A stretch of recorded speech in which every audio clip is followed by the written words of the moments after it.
Hey, what's up everybody? Hope you're having a good day as always. Today we're going to be talking about all the stuff that we spend way too much money on. And guys, I'm going to relay kind of my personal experience with some of these things. Not all of them, but a lot of these I've fallen victim to. So that's what I'm going to talk about today. Definitely comment with what you spend too much money on. Also, the next video that I'm going to make is what we don't spend enough money on. So also, comment below with what you do not think we spend enough money on, and if it's something that I'm like, oh, I didn't think of that, I'll share it in the next video. But let's get started with what do we spend way too much money on. Guys, we're going to go back into my past and talk about supplements.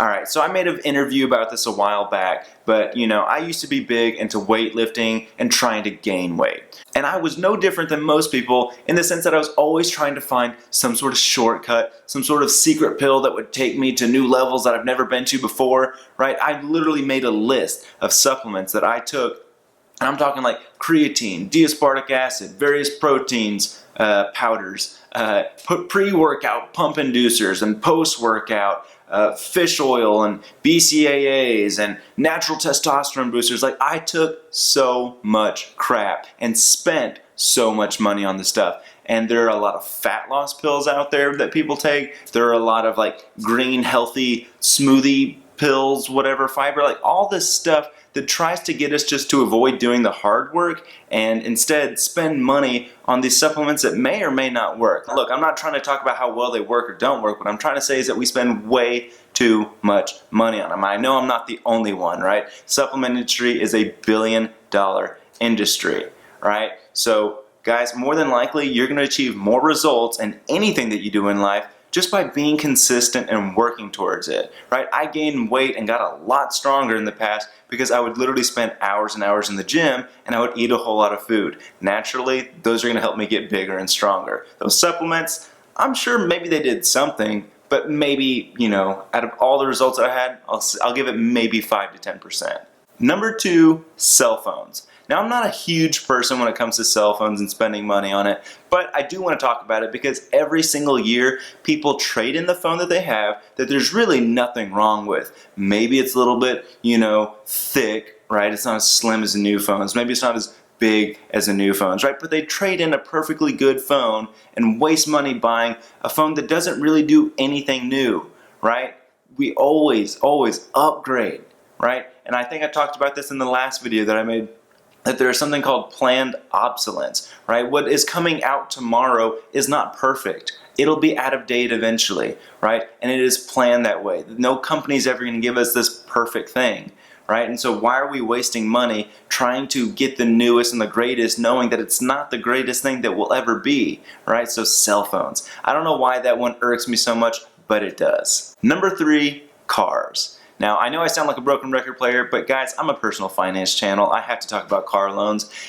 We spend so much money on cars, it is unreal. Not only do we spend a lot of money on cars, often we spend more than we can afford, right? Keep in mind, most people, I'm going to say I'm going to guess, I'm throwing this out there, but I'm going to say 90% of people do not buy their cars in cash, right? Therefore, they need a bank loan to help buy something. So clearly they cannot afford it because they can't pay it, right? So on top of that, you know, they're getting loans for $30,000 when more than likely they can only afford something that's like $10,000.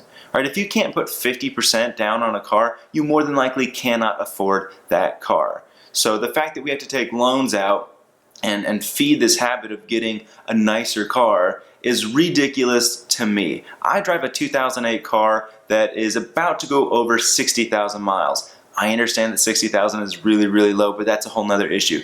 The point is that I'm driving a car that's almost 10 years old and I have no interest in getting a new car. The fact that I don't have a monthly payment for it is way, way better than any, you know, new car that I could have that'll go faster, has new technologies, whatever. Cars we spend way too much money on. In a very similar fashion, number 4 is going to be houses.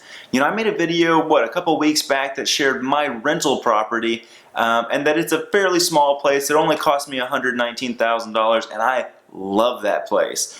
You know, what I also said that is not the first house that I bought. My first house was when I was 23 years old. I spent $190,000 on a house. So it was $70,000 more than the second house that I bought.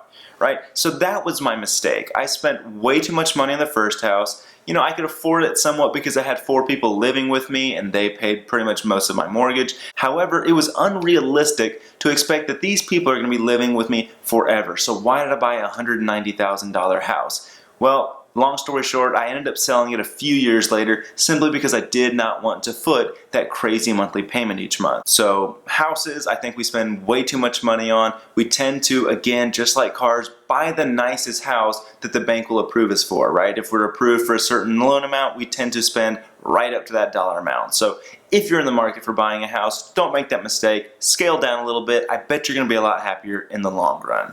Lastly, number 5, kind of tying up a lot of these things, cars, houses, even cell phones for that matter, let's talk about interest and insurance, right? Let's talk about interest first. I've already said that we spend too much money on cars and houses, right? But that's just the purchase price, right? We spend, again, $30,000 when we can really only afford $15,000 or $10,000. But on top of that, we're going to pay interest on these vehicles, right? Not only are we going to pay interest, we're going to pay a hell of a lot of interest.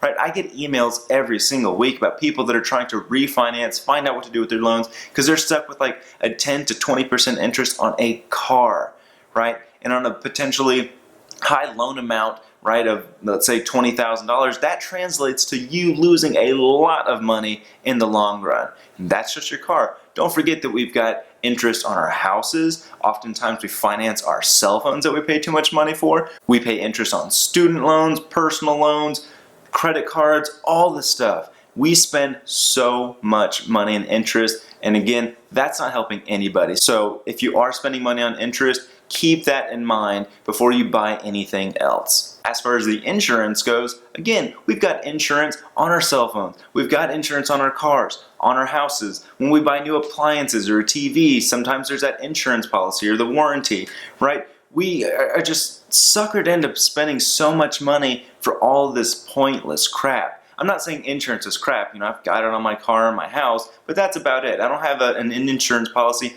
on anything else. I don't even have a life insurance policy. Why? Because I don't have kids. I don't really need to worry about that. But the point is, we spend so much money on this. Not only that, but oftentimes we're just fine paying whatever we pay and we don't actively seek out better deals. So if you do have insurance on a car or a house and you've had it for the same provider for a long time and you've noticed that, oh, my premium goes up every couple, 6 months or a year, maybe consider changing that. We see enough advertisements where insurance companies say they can help us. Maybe you should actually look at that. But all in all, those are my 5 things that I think we spend way too much money on. I'm curious to know what you think you spend too much money on. Likewise, what we don't spend enough money on. That's going to be my video topic for next week, so definitely comment below. But don't forget to like, subscribe, share. You know what to do, but take care. I'll see you next time. Hey guys, thanks again for watching this video. I hope you learned something new from it and you were able to strengthen your financial position. I'm going to keep coming out with more videos, so please stay tuned. But go ahead and like, subscribe, comment, and have a good day.